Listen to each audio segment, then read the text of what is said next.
Hello and welcome to Crucible of Words for more dedicated Legacy action. Today we're doing something a little bit different. We are playing in the Legacy Showcase Challenge. This is a high competitive level Magic Online event. It's going to be a lot more rounds than a regular league, so you're going to get more content for your buck. And clearly, here I am again, playing Green-Black Turbodepths. Those who still don't know, Turbodepths makes a 2020 when it's got no counters. We take those counters off with Hexmage, or we copy it with Thespian stage. The copy has no counters. We make it 2020, our opponent's life total is 20, we attack, we win the game. We have a bunch of stuff to protect it, things like Pithing Needle for Wasteland, Caracas, etc. Not of this world to protect it from removal spells. We have 8 tutors to help find our pieces. We have Mana Acceleration to ramp out our combo. We've got Hand Disruption to also protect our things from removal or slow our opponent down, get things out of the way.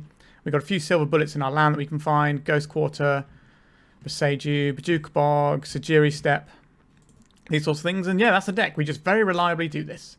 This is the deck that I am known for. It's on my channel a lot, and I have a big guide to it on my Patreon, so have a look at those things if that interests you. Sideboard-wise, 4 bits of Graveyard Hate for the Graveyard decks that can race us, 4 anti-artifact things for the artifact decks that can race us, and then we have ways of protecting ourselves. So, protecting ourselves from Blood Moon effects, Opposition Agent, and Snowbridge. A bit more protection against removal, a bit more protection against removal and opposing combo pieces or whatever, or counter spells. And that's it. That's pretty much the deck. So it's going to be a long one today, so keeping the deck text short. Remember to like and subscribe, and let's get into this Legacy Showcase Challenge. If you're looking to play Legacy on MTGO like me, why not try Card Hoarder? They're a rental service that I personally use, and I found them better than other rental services that I've used in the past. So why not give them a try? Welcome to round 1. We are on the play. Our hand does not make Marit Lage, so we're going to have to send this one back. Our opponent also has a Marit Lage avatar, which I didn't even know you could get, so that's exciting. This hand combos on turn 3 with protection, so we will keep this one. What goes back? Actually, can we combo earlier? No, right?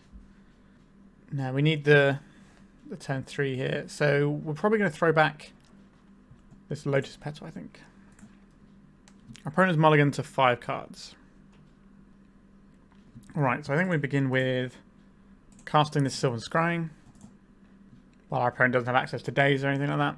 So this has to be a force if I want to interact with it, really. Okay, so now we have our combo that can't be discarded from our hand. Wasteland is still a problem for us, potentially. But our opponent is on reduced resources. I'm hoping that doesn't mean they just combo us right in the heart. Wooded Foothills, pass. Okay. Perhaps Thespian stage they know about. And pass. What has our opponent got for us? An island. Sure. So in our opponent's upkeep, we're going to make this. Oh. Something's happening. Ice. Okay, so our opponent is on some form of Rhino's deck. Fair enough. So our opponent's deck is one that has Wastelands in it. So I'll play out this forest to not expose our Dark Depths to Wasteland. This does mean an ice can tap down our Dark Depths next turn. But that's fine. Or sorry, can tap down our stage next turn. Okay, so there's the Wasteland. Sure. We're going to see some Rhinoceroses here. Yeah, let's see what our opponent's build is. Is this the new build with the silly Leyline card in it? No. Okay, so we've got Borrowers. Borrowers for days, 2 borrowers, 3 borrowers. That's probably all the borrowers in the standard list. So don't have a borrower in hand. Okay. We've got 10 power, so 2 turn clock. So we need to find some... I think we have to play the Dark Depths now, which could be potentially into a Wasteland here. We'll take 10 this turn. If we can make the Marit Lage next turn, then we can block and then kill our opponent. We did not get there. Alright, that's unfortunate. This matchup is not the nicest, if I'm being perfectly honest, because they have a bunch of bounce spells, they have Wastelands, they have a very quick clock, potentially, that can, you know, kill you on turn 3. So it can be a bit of a pain. They also have Blood Moons, which we have to respect. So, not a matchup I'm a big fan of. Personally, I just detest the Rhino's deck in general as a deck that exists. But that's more about me than anything else. So, we do not require a Bojuka Bog for this matchup, so we can strip that out. Then it's a case of what protection do we want to have So we need to protect ourselves from Wastelands. We need to protect ourselves from Blood Moon. Inquisition hits Blood Moon and Borrower. So that's better than the Duresses here. Do we want to have ourselves with... We're going to want the fast mana, I think, because our opponent's clock can be quite fast. So we're probably looking at trimming... We're going to have to trim something. We can't trim our core engines. We could trim some of the protection. So we could trim, like, a Not of This World to give us the decay. And we could trim a little bit of fast mana. But I don't think we can trim anything more. So our opponent's probably going to prioritize getting a Blood Moon into play. But Blood Moon isn't actually that good against us in a lot of ways because it allows us to try and combo through it. What does our hand do? We can tutor for the Dark Depths. And then we're kind of there. We've also got the Pithing Needle. This hand is a little bit slow, but it doesn't lose to Blood Moon. Yeah, this is not one of the matchups I particularly enjoy playing with Turbodepths, because they can have some pretty strong hands and a lot of redundancy. It's not as bad as when they had like just a million bounce spells, like the Colossal Sky Turtle and all that as well. But you never know if your opponent's on an older build, but with the Wastelands, it's unlikely they're on that build. Let's get Pithing Needle down right now. Let's name the Wasteland, and we're going to pass. Our opponent's not going to impact our hand. They're on counter spells and mana denial and bounce spells. That's kind of how they're interacting with us in this game. And also just interacting with our face using rhinoceroses, which I hear is pretty good. So the issue we have here is if we burn these to get the Dark Depths, so if we burn this and this to get Dark Depths, we need to find a black source, or we can use this. We need to find a green source or a black source to actually cast our Abrupt Decay, which is kind of awkward for us. I think we are supposed to fire off this Sylvan Scrying though, because we don't really know what level of clock we're looking at either here, because our opponent could just end a turn, make 8 power, and all of a sudden we're under the gun in a big way. But they might just not have anything for a while. Okay, Force of Will, pitching a Shardless Agent, sure. Alright, so now we do not have access to Dark Depths or Abrupt Decay just yet. We're going to see a Magus here. Oh, Spirit Guide. Just a Shardless Agent, sure. Just a casual 10 power for 3 mana. Yeah, the ceiling of the Rhinos deck is very high. The floor is like awful on it, but I think the ceiling is very high. So if you're planning to spike a tournament and get a bit fortunate, then I don't think it's worth doing. Okay, so we have part of what we need. Now we've got the mana here, so that if we draw a Dark Depths next turn, we do get to go off. But we didn't find any hand disruption in this matchup. This is a little bit awkward for us. Okay, Magus of the Moon is fine. Like, we're still just trying to draw the Dark Depths. We have this Magus of the Moon covered. We did not find the Dark Depths. So we can kill a Rhinoceros and take 4, 5, 6, 7, 8, but then we go to 2, and I don't think we're coming back. So we just got crushed pretty hard, pretty quick there. That's unfortunate, but it's never nice to face a bad matchup. So we have several bad matchups in the meta. So we have the Rhinos deck, which is about 2 to 3% of the meta at the moment. We have the Bant Stalk decks, which are like 1% of the meta. Lands and Green-White Depths, which between them are somewhere between sort of 3 to 8%. So that's kind of the big thing we're trying to avoid, really. That's kind of like the matchups we don't want to face. So we want to face all the things like the Bug Stalk, and some of the combo decks are pretty good for us these days as well. All right. Unfortunately, we're 0-1 after the first round, so we're going to have to win a lot of games from this point on. So stick around and see how we do. We're on the play for round 2. We have a turn 1 2020. That seems pretty reasonable. We can even fire off an Inquisition of Kozilek. So this is quite a good hand. Right, so we have this Urborg. We'll play out this Petal first. Now we will Inquisition our opponent. So we have black here for the Hexmage, and then green for the crop rotation. In this way, if we need to slow down, we haven't committed all of our resources just yet. Daze, Brainstorm, Archon of Cruelty, Force of Will. So the Force of Will is a bit annoying for us here, I won't lie. How are we supposed to get around this one? And we take the Brainstorm.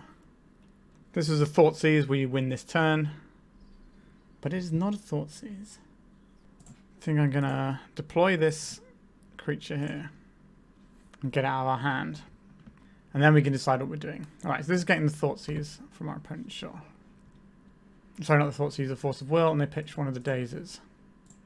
Yeah, this is a bit of an awkward one. We just had the wrong piece of interaction with our opponent there. Inquisition of Kozilek doesn't always get the job done. Archon of Cruelty. So if this hits us, we lose the crop rotation. I honestly think we're supposed to just let this happen, unfortunately. Because it just runs into a Daze anyway. It's awkward. Why can't we just run 8 Thoughtseize? Oh, now you come along, Thoughtseize. I don't think we're supposed to fire this Thoughtseize yet. We kind of want to pad a little bit more time. But if we'd have had that in our opener instead of the Inquisition, we'd have won this game by now. There's no point doing could-haves and would-haves. You've got to play the game that's dealt to you. Alright. I've probably got 2 cards in hand. Alright, I think now we're on firing one of our mismatched Thoughtseize arts at our opponent. So they could brainstorm and hide some things if they need to. They're going to cast a Daze. That's fine. We'll just wait. We could have fired off our Elvish Spirit Guide, but that's our only green mana source. And, you know, we still got draws that win us the game here. As long as our opponent isn't clocking us, we've got time. We can just fire another Thoughtseize next turn.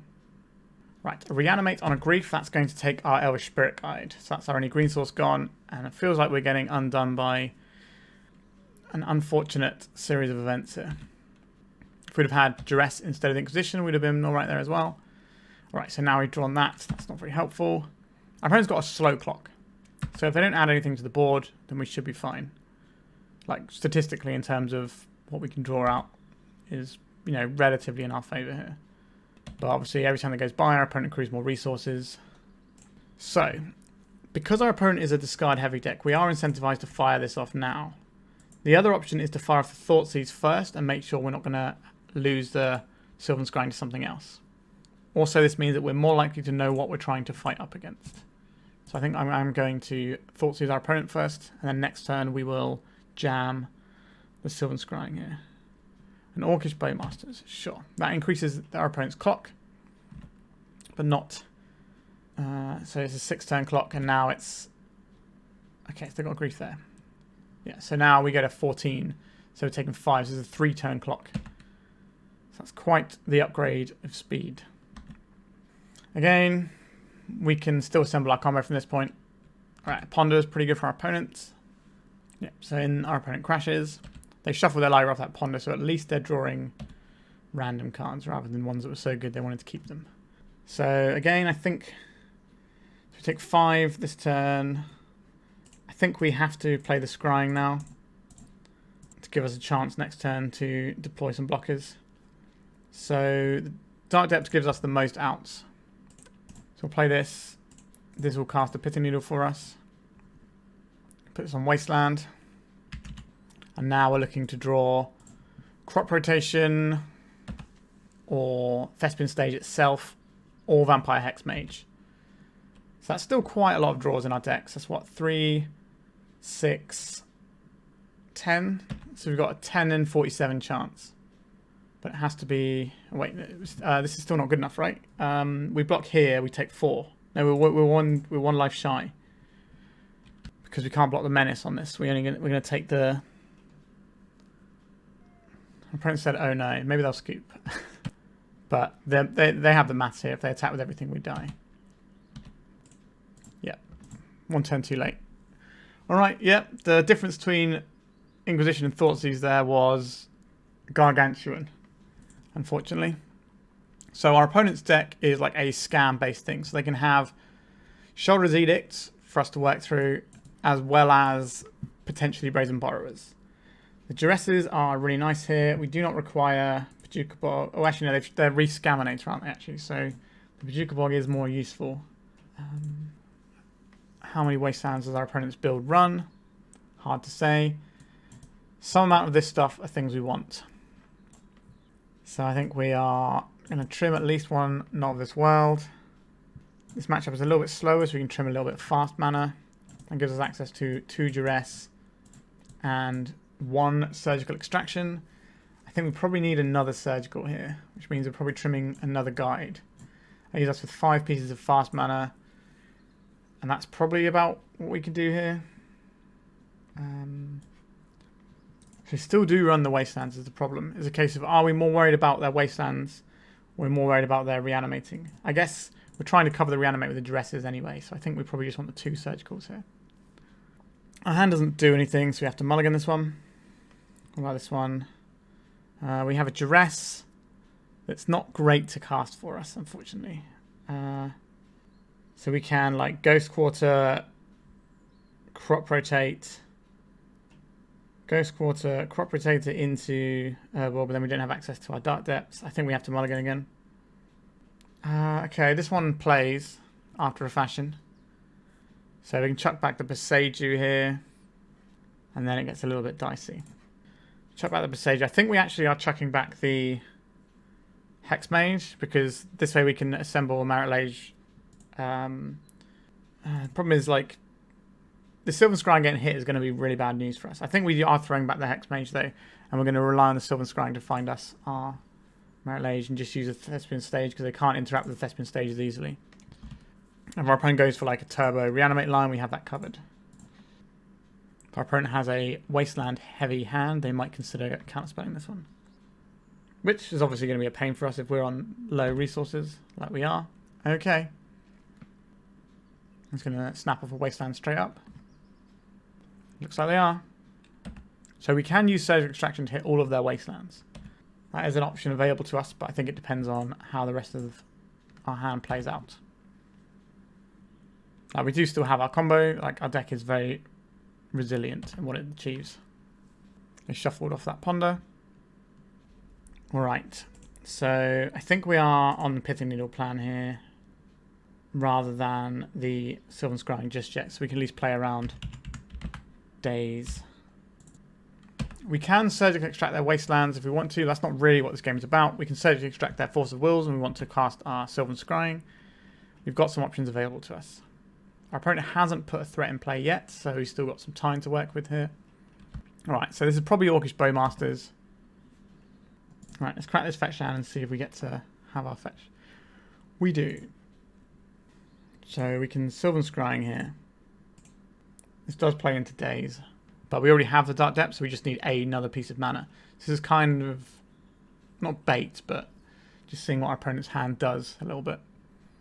This doesn't actually impact what we're up to too much. We are going to play out our Dark Depths in case we draw a mana source next turn. We want to be able to go. Our opponent's going to think long and hard on this one.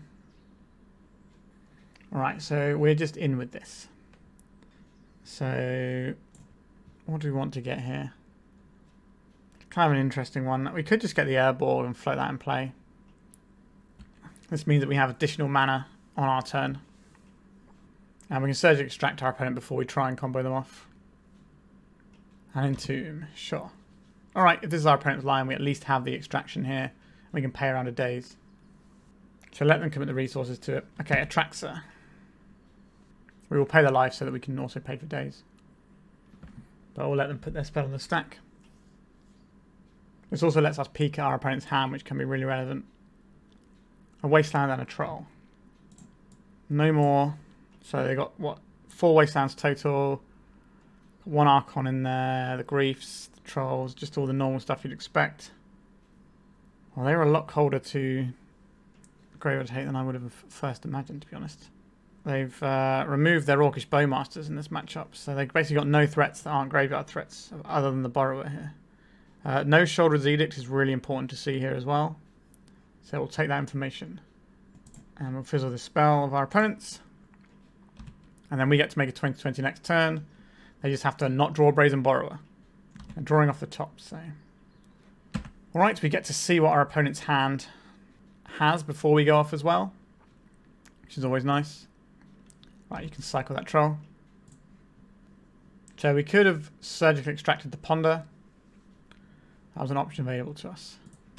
Let's hit their Ponder now and see what they have in hand. Did they find the Borrower? This is an expensive peak. They did not find the Borrower. Okay. So no Shoulder's Edict is good news for us.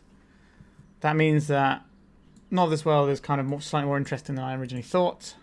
The Surgicals look better than I thought they were going to in this matchup as well, though. So Inquisition hits Borrower. Doesn't hit Force of Will. So we're kind of in that spot again. I think we definitely want more Surgicals. So we're probably just going to do away with Not This World and try and rely on the Hand Disruption. I think that's probably a shrewd move. We could skimp a little bit more on mana, but I don't really want to go below 5 pieces of fast mana. So I think we're probably just going to go in. Like, we've still got Crop Rotate for Sejiri Steppe to protect from Borrower. And I think just stopping them getting their big scary thing. Like, they've shown us that their whole engine relies on the graveyard. Like, they haven't got any other threats. You know, there's no Stalactite Stalkers in there. Nothing. Obviously, that does work off the graveyard, but in a different way to what we've got going on here. This is a slow hand that runs into some issues with opposing counterspells. But we can draw a selection of things that makes this hand really good. However, we can get bopped pretty hard on turn 2 if they've got something spooky. It's a tough one. I don't really like the triple Crop Rotation. I think I am going to mulligan.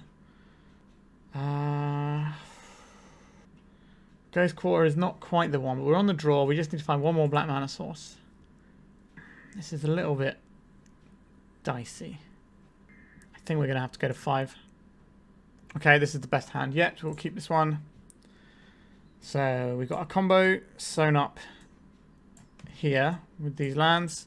I think I'd rather have a land than the Spirit Guide. So we probably put the Spirit Guide back. And we don't need this Crop Rotation. And the Thoughtseize is just going to be more useful. So our opponent did keep 7, which doesn't bode amazingly well for us. Because it means that they can probably do whatever they want to do with some amount of interaction. Like if they go lower, they have interaction or a plan. But having the 7 card hand probably means they have access to both. So they can brainstorm response to our Thoughtseize here. Alright, this is good for us. This means we can just get a basic swamp here. Alright, let's see what you're working with, opponents. Now we could slow roll this for a little bit, but I think just getting a look at what our opponent's working with is handy. Okay, Brainstorm's going to hide some things. Nope, it's just a troll cycle. Okay, so they did not want us to take them off of their second land. Oh, they're dazing it as well. Interesting. Okay, so they've got they've got 2 Underground Seas and 4 other cards in hand. There's Underground Sea from our opponents. Engineered Explosives, X equals 1. So this can blow up our Pithing Needle. We don't have a Pithing Needle right now. We do have an answer for this if we can find a green source. That looks like a green source. We didn't see any stivers or anything, so we can just hold this up. So next time we can play Thespian stage, copy a basic with it. And then they can't wasteland that. And then we just sort of play this weird little song and dance trying to get around a potential wasteland they float and play. Because I think, I guess if you don't have nothing else to play, you're playing that Explosives on 1. Right, here's a Brainstorm from our opponent. Like, I think if you have a Ponder, you're playing the Ponder ahead of that, potentially. But I guess this does cost 2 to crack. So it's kind of an annoying one for them, to be honest. It's a very expensive way of dealing, and they can't just float it in play and have it go off like a Ratchet Bomb. They have to actively hold up mana for it. And if they've boarded out some of their tools, like the Bowmasters, then holding up mana is worse for them because they can't just deploy a threat if we don't do anything. A Reanimate on Troll of Khazad-dûm. Sure, so that's the clock we have to beat. That's 3 turns.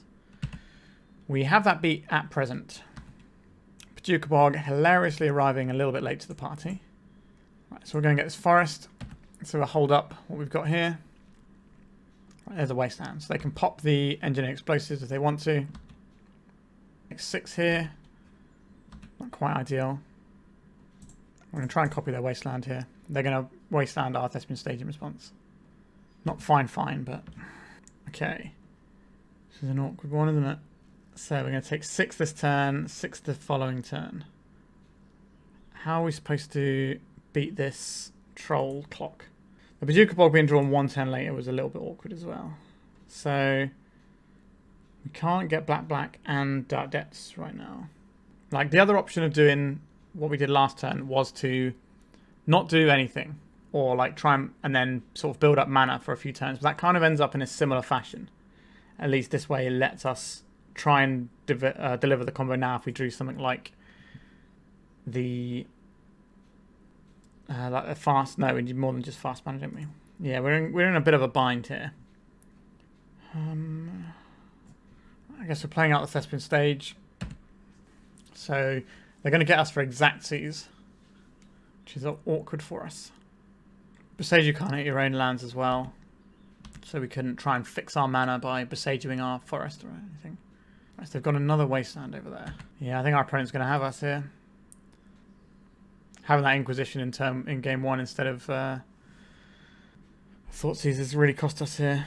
Yeah. Yeah, we can make a 20/20, but we can't block a triple menace guy, so we just dunzos. Alright, so a pretty terrible start to the tournament, but we're going to play at least 5 rounds to get you your content, and it's nice playing against high quality opponents and decks. So let's see you in round 3. Right, we are on the play for round number 3. Our opening hand does not make a Marit Lage, so we are going to mulligan this. This opening hand also does not make a Marit Lage. This opening hand, guess what? It doesn't make a Marit Lage. This opening hand does make a Marit Lage, so I guess we're keeping this. So we're keeping 4 cards here, so I think we just keep the cards that lets us do our thing. So bye-bye to these. And we hope it's good enough. The other option there is to keep the Knot of this World, so that we have some protection and maybe we draw a mana source on the way. But this fast mana does give us a turn early on our when we can go. Item from our opponent. Is this going to be a ponder? We shall see. And no play. A Sylvan Scrying. Are we casting this? Testing the waters, see what our opponent's up to? I don't think we need to.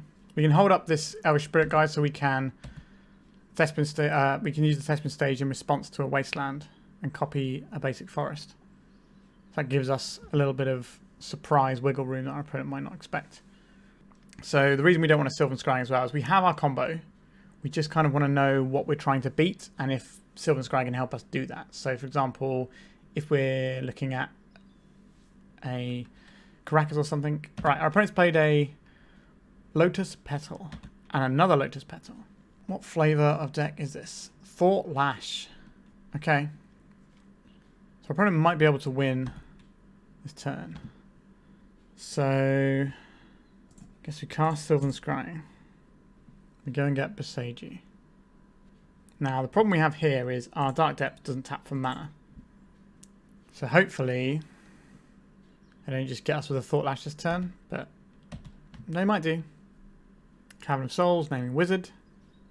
They put the Thassa's Oracle on the stack, and then they exile their library with the Thought Lash. Okay, sure. So they have got us here. But we get to see the whole deck and see if there's anything interesting in it. Yeah, they're just stacking it all up so we can see the whole deck for and then concede. So anything interesting going on here? Spellseeker build. Not always Spellseeker builds. They do have Ancient Tombs. Main deck Otawara. It's not unexpected. Malevolent Hermit. No Magus here, but they could definitely be running them. Alright. Okay, it's not letting me concede the game. Interesting. Okay, there we go. So, sideboarding. This is an interesting one. Like, the dresses are obviously great here. So if we're worried about the One Ring, we can do like Collector Ouphe stuff, but I don't think that's where our issue is going to lie. We don't have to worry about Wasteland, so Pithing Needle is less important. We don't have to worry about their graveyard, so Bojuka Bog is less important. We don't really have to worry about any of their lands. So these are potential things we can fiddle with. Now, Pithing Needle can name Thought Lash and stop them using it. So it's not completely out of the world to keep in the Pithing Needles. We could double up with some Surgical Extractions to try and hit some of our opponent's combo pieces after we discard them. But I think it's only worth one of those because it's not something we ever want to draw 2 of, but it might sometimes come in clutch if we have drawn one of our 9 discard spells. The other option is Magus of the Moon coming in out of their sideboard, which means that we want to have some amount of Abrupt Decays here. That is an option. Would I rather have the 4th Abrupt Decay of the Surgical? I think I would. Alright, we'll try this. Now, the Abrupt Decays could end up being not useful, but if our opponent has the Magus of the Moon, which I always run when I play the Lash Gordon deck, then I on that. But let's see if we can keep a hand. We can't keep this one. What does this hand actually do for us? Nothing. We are having a horrible time today.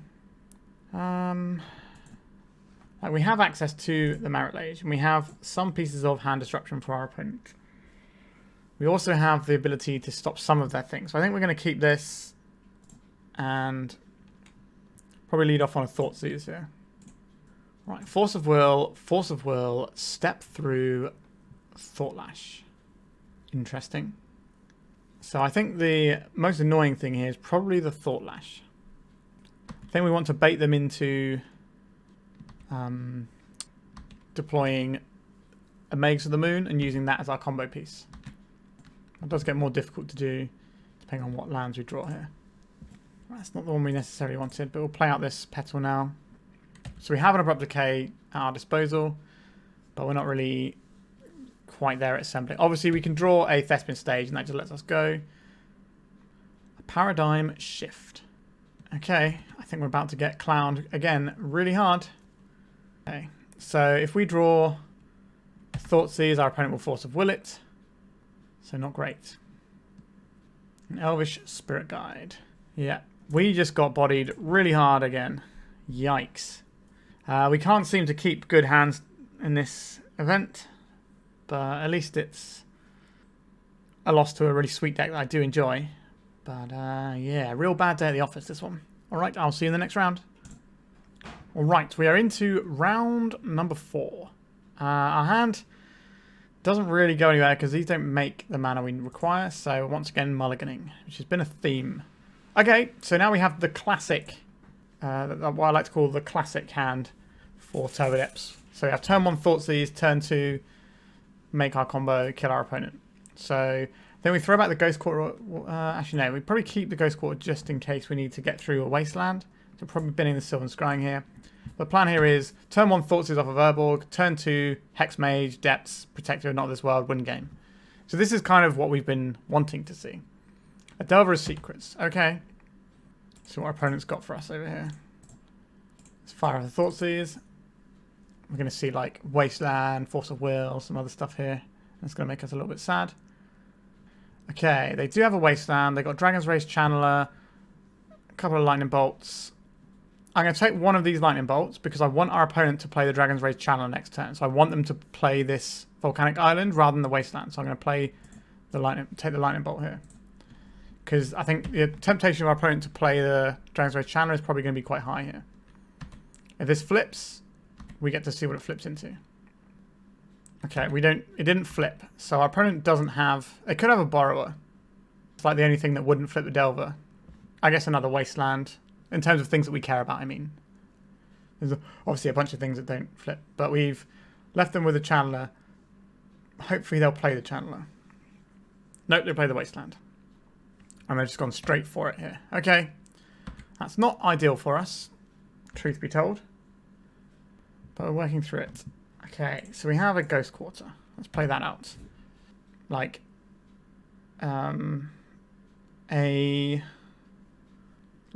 any green source gives us what we need here. Another Urborg. Still don't flip the Delver. So we're going to take one, then they're going to deploy the Channeler this time, I think. Maybe they called our bluff of giving them the Channeler. And there is the Channeler. An Elvish Spirit Guide. So this does work for our purposes right now. So we can go crop rotate away this Ghost Quarter. Our opponent's got 2 mystery cards that didn't flip Delver, so I don't believe they've got counter spells.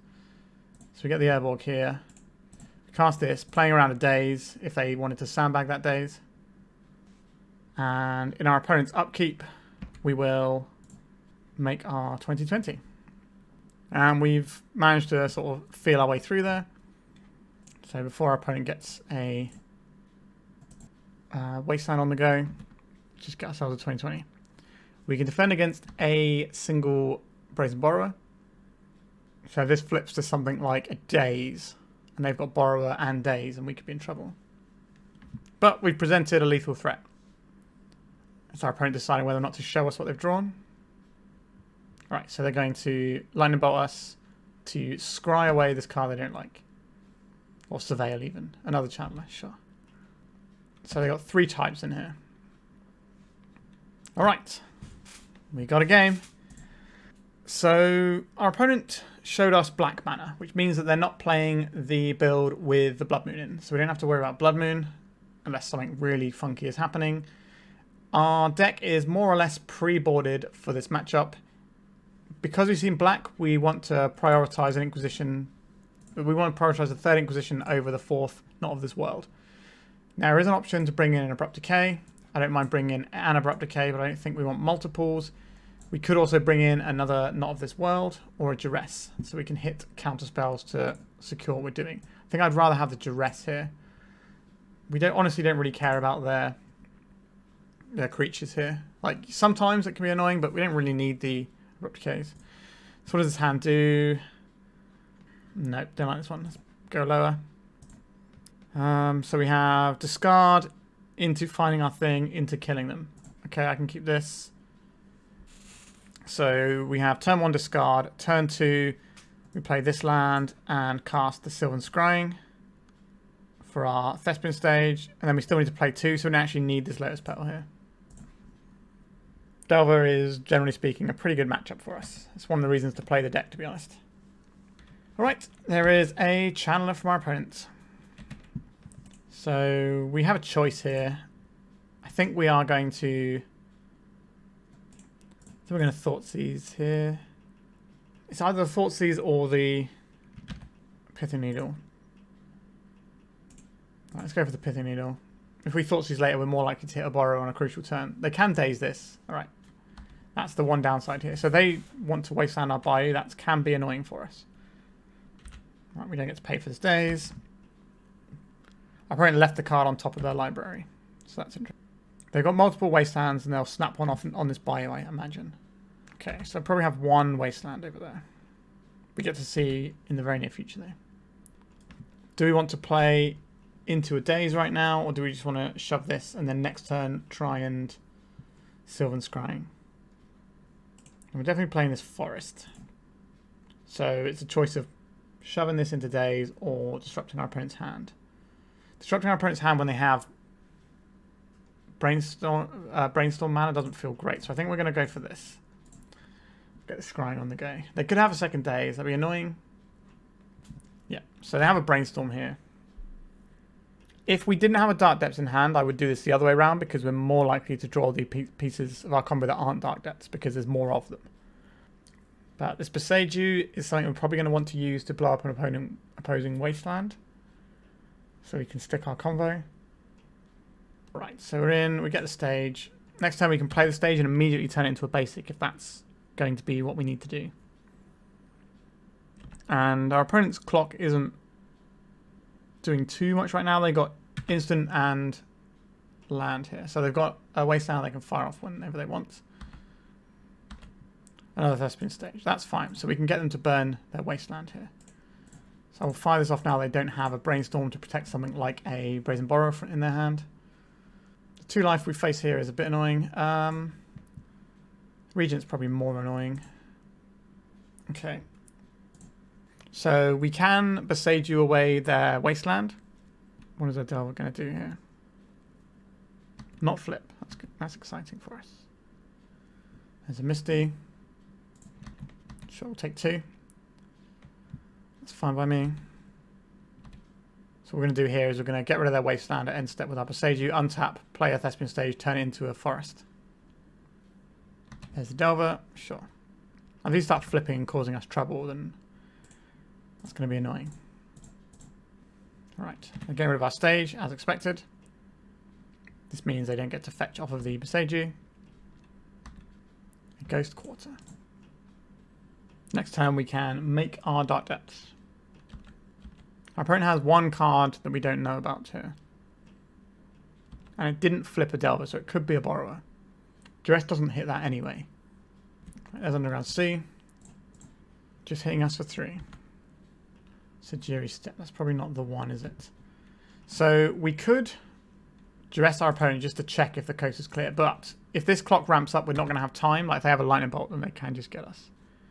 So I think in our opponent's upkeep, we're probably inclined to make this. An Orcish Baymasters. We don't care about that one. We've got one card in hand. Alright, we're going to do the thing that we can do here. And see if it's good enough. It shouldn't have a 1 mana answer to our creature. Alright. So, now they've untapped. Let's see what they find on top of their library.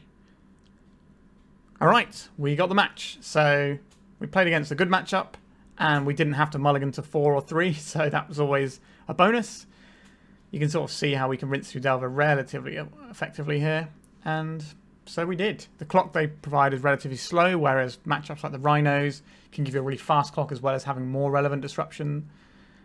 And obviously getting turn 2'd by Lash Gordon isn't really something we can do if our first hand disruption wasn't good enough. So, alright, we are on the board now. We will play at least one more round, probably just the one more, so that we've got a full 5 rounds of content for you wonderful, lovely people. Alright, I'll see you in the next round. Alright, we're into the 5th round here. Our opening hand does not do a great job at making a Merit Lage. We're going to throw it back. This one does get there on turn 3. That's probably good enough. We keep this, throw back one of these many copies of Dark Depths, and carry on. Right, our opponent's begun with a Flooded Strand. Doesn't really tell us a great deal about what they're doing. That's fine. So because we don't have an Urborg or a Vampire Hexmage now, we're just going to play out this land. Otherwise, we could be incentivized to play out this Dark Depths because we already have the other half of the turn 2 combo. So we can take the turn 3 combo. A Tundra from our opponent. Okay, so our opponent's going to have lots of horrible white removal that's going to ruin our day. Play out Thespian stage and pass. Now, we can attempt the combo several times because we've got a whole bunch of Sylvan Scryings. Right, Brainstorm with Fetch Land from our opponent. Right, so I did want to get rid of both of those cards. I didn't want to draw one of them in their draw steps, so they're cracking our end step, and they've shown us a Tropical Island. So is this some sort of like Bant Stalk control deck? Like they've already shown us the Yorion in their deck from the off. So, okay, there's a Beanstalk. This is a pretty horrible matchup. So not really looking forward to this. I think we're going to be toast on this one. Like we can, it's definitely one we can win. Okay, that definitely helps. So we can maybe fire off a quicker combo than they're expecting. And if they try and use the Wasteland here, a Ponder from our opponent. So we could have made it in our end step and give our opponent a whole turn to do it, but that involves things like Prismatic Ending, killing our stuff as well. I think it's best just to crack this and then see what they want to do about it. If they kill the Dark Depths, then we can just replay another Dark Depths. We haven't really lost anything. If they kill the Thespian stage, we can go find another one with Scrying. Ponder from our opponent.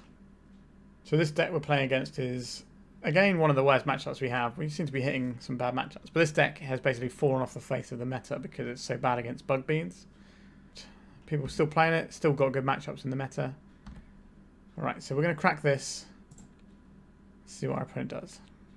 I did nothing here. I think we'll get a Forest here. We could fire off this Thespian stage now into this Dark Depths. But if they waste down our Thespian stage, that sucks for us. So I guess we just have to pass.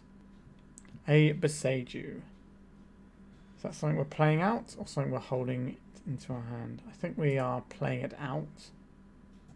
We can go for a Sylvan Scrying here. Or we can just start firing off our Thespian stage in our opponent's end step. And seeing how we do. Our opponent's cycling a Lorien Revealed. Right, so now they've got Solitude mana as well. Like, things are going from bad to worse for us. So let's do this and see what our opponent wants to do about it. We keep this one and then they will wasteland this. Yep. And then we have to rebuild again and we're having a bad time. Which has been the theme of today's Magic the Gathering. Right, let's cast Sylvan Scrying. Our opponent doesn't run Daze in these sorts of decks, so not playing out a land doesn't matter. This one didn't even tap for mana anyway. Right, so we've got ourselves a Thespian stage here. Let's pass and continue this descent into madness. An Orcish Baymasters. We don't care about that, but it does provide an end point for this game where our opponent attacks us enough and we lose. But that's fine. That's not what this game is about. More card selection from our opponents. This is definitely one of the matchups where you need to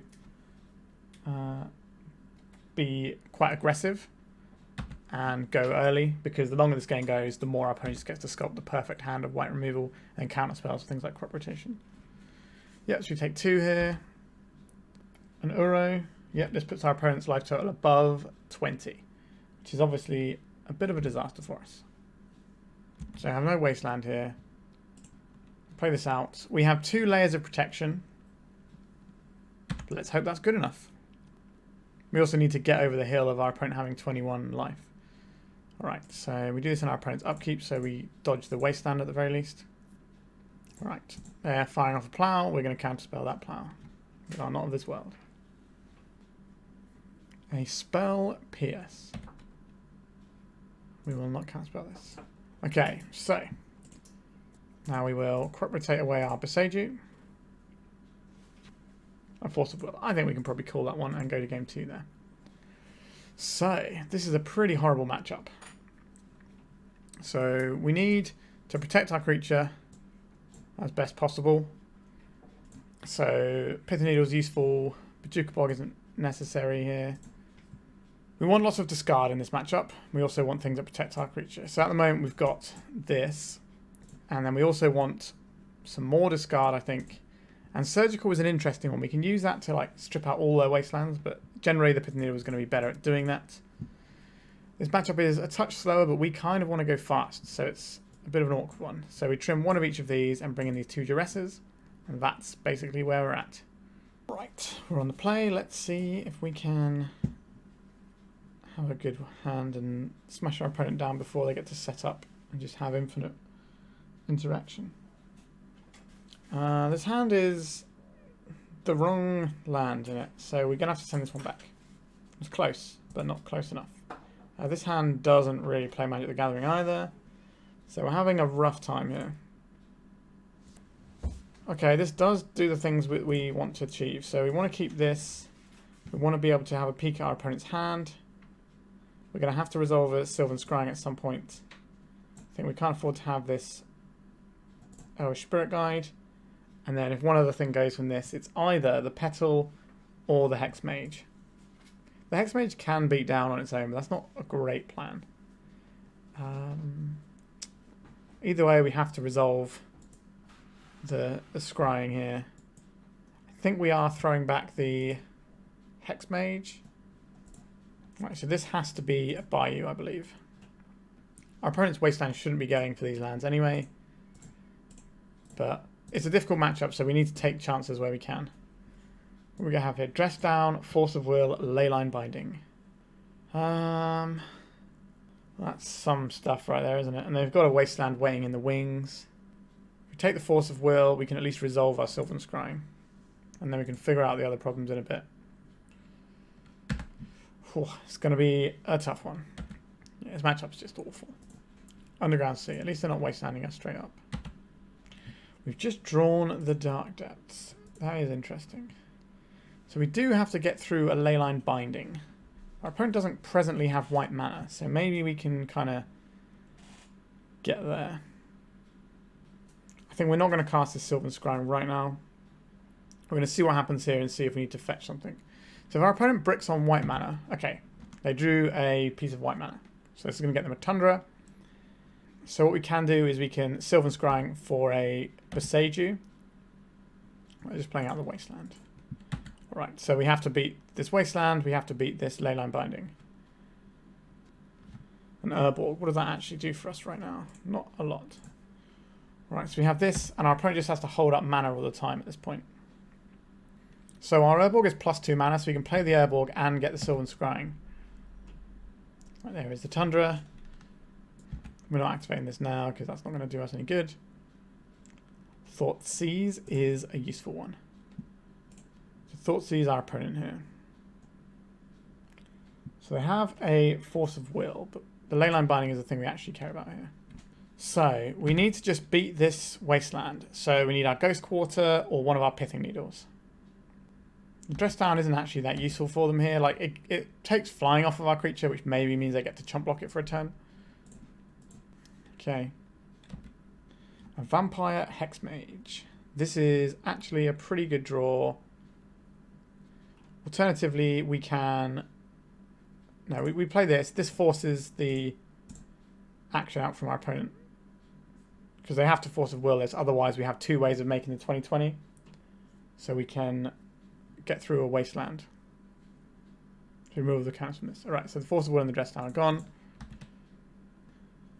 Alright, so we need to find the... So now our Sylvan Scrying can resolve and get us the... called Ghost Quarter. Right, just putting that into hand. That suggests to me that they might have a force of will. Okay, so we cast this for green, black. Still gives us enough mana to activate our thing. We go and get the Ghost Quarter. We play the Ghost Quarter. We pass the turn. So we have the combo available right now. Tropical Island. Our opponent's got 4 cards in hand. I think they're probably going to play this One Ring, which means us trying to combo off right now doesn't feel amazing. But I think this is the best spot we're in right now, as awkward as that is. So we hit the Wasteland here. See what they do in response. The smart play is to hit something else, I think, here. Well, it depends what they have in hand, really. Because we can't kill them because of the One Ring. They're going for the Bayou here. It's a pretty strong one. Yeah, so our opponent's correctly identified that is the better thing to do here. Right, so we can make a 20/20 that doesn't get to attack. Well, it can attack, but it doesn't get to deal damage. Our opponent is showing us an answer here. Are we betting against them having another Wasteland? So we kind of want 1 turn cycle. If we make this now, we at least get to be untapped next turn. So we're more likely to pay around some of the scarier things, but we lose our only green source of mana here. I think we go to our turn. Right, another Urborg. That's pretty bad news for us. Okay. So we want our opponent to not have a Wasteland or a Life from Alone here. Or any amount of their horrible white removal spells that also ruin us. You can draw some cards with the One Ring. Yeah, this matchup just has so many layers of horrible things for us to get through. The One Ring is really awkward because they can play this and they know they're not dying on the next turn. They have Leyline Binding and Plow, so they've got all the removal you could want. They've got counter spells which aren't so bad, but then they've got Loam and Wasteland. They've got Uro to put them above 20 life, so you have to hit them twice and expose ourselves to any sorcery speed removal spells and just give our opponent another turn. They've got Teferi, which stops a load of our protection spells. It is just a nightmare matchup. But sometimes you do go underneath it. We are not going underneath it with this. Alright, our opponent is doing some Ponderings. Like, I think we have to go for it now because if they untap with a One Ring, we just get buried by even more cards. They chose not to shuffle, so we should be losing the game. And finally put us out of our misery on this unpleasant league that we've been getting absolutely... It's not even league, sorry. This Showcase Challenge we've been absolutely getting demolished on left, right and centre today. Interesting they didn't do anything there. You want to play on our turn. Oh, on their turn, sorry. Right, sure. Verdant Catacombs. Let's go and fetch ourselves a forest, I think. We don't want to get Wastelander off green here. Let's get a Sylvan Scrying in. A Spell Pierce. Alright, I think we can call it there. We've had enough today. So we finished with a pretty bad 1-4. Let's talk about the deck. So we began this week with a 4-1 league, and we finished this week with a 1-4. So what is the fundamental difference between how they played out? Well, yes, we did fight 2 pretty bad match, one incredibly bad matchup, borderline unwinnable matchup, I would say, which is the last one we played, and then the Rhinos matchup, which is a bad matchup, but it's not unwinnable. It's just not great. So those 2 matchups definitely hurt us. But what you will notice if you watched the video from Monday, which when I think I put it to go out, and today's video, is that we kept a lot more like 6 and 7 card hands on Monday. Today we were going down to 3 sometimes. Or did we do 3? We definitely did 4, and we were mulliganing a lot more a lot of the time, and our hands were keepable but not amazing. So there is definitely an element of our deck kind of beating us a lot of the times. And there was obviously that very, very tilting thing against the Scam where we had the Inquisition, and if it was a Thoughtseize or a Duress, we could have won. Does that mean we're supposed to be playing Duress in the main, like maybe one Duress over the additional Inquisition? Like maybe we still drew one of the other Inquisitions that would still be in there. Hard to say. I think we're going to have a look at how the meta sits after the events of this month and see if we need to change up our protection suite at all. I do like where this deck is positioned, generally speaking. Rhinos being a bad matchup is annoying, but being good against Bug Beans is a pretty reasonable place to be right now.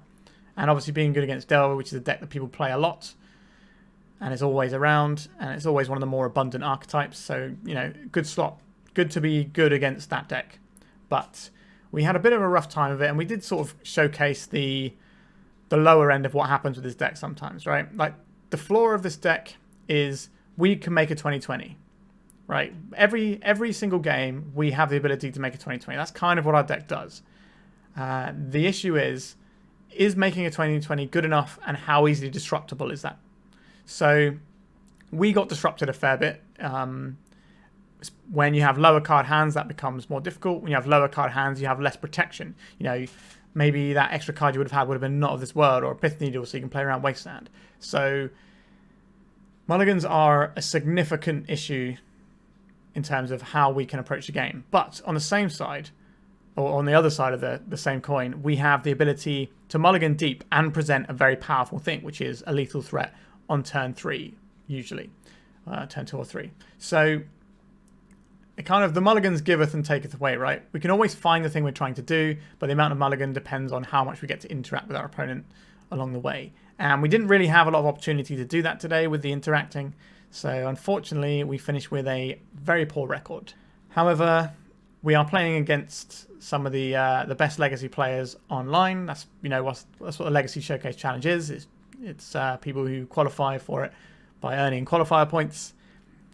And we got to lose to a really sweet Lash Gordon deck, which always makes me happy because I really enjoy that deck. I don't think it's all doom and gloom for this deck, but I think we've bookended this week of content showing you the highs and the lows of playing this deck sometimes. And, you know, that's what Magic is all about. That's why it's such a good game, is because, you know, there is that variance. So sometimes you get to beat your bad matchups. Sometimes, you know, you get clowned on pretty hard. You've got lots of different elements of variance, from what your deck draws in a game to what your opponent draws to even who your opponent is. You know, what matchups are you playing against? You could have some absolutely unwinnable matchups, but if you dodge them in a tournament, great. We did not dodge though, so we had a bad time. But I hope you enjoyed watching the content. All right, I'm going to drop from this tournament now and get on with the rest of my day. So thank you so much for watching. I really do appreciate all the support you've been giving me. The fact that I've managed to get over 2,500 subs now is you know, quite overwhelming. I'm really happy that you're enjoying the Legacy content. If you have any ideas of how to improve the content, by all means, let me know. And we're just going to keep on rocking out. All right. Thank you so much for watching, and goodbye. If you'd like to support me in the channel, please check out my Patreon. It has a free guide to budget Turbodepths, as well as 3 tiers of support. A low-cost one that enters you into my monthly raffle for a free donation deck on the channel, a mid-tier subscription that gives you access to my detailed Turbodepths guide that is updated every month, as well as regular articles, and lastly, the higher tier gives you all of the above, as well as a monthly donation deck for my channel. If you're interested in supporting the channel this way, please check out the link in the description.